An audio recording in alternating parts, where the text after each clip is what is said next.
লাগায়া জনতার জ্বালায়া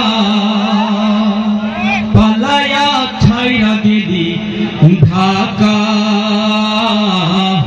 গণভবনটা এখন ফাঁকা দেশে আগুন লাগায়া জনতার জ্বালায়া দেশে আগুন লাগায়া আলেমদের জ্বালায়া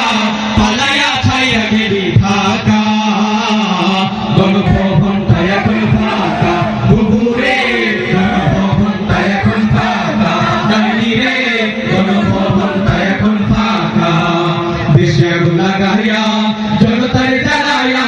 দেশে আগুন লাগায়া আলেমদের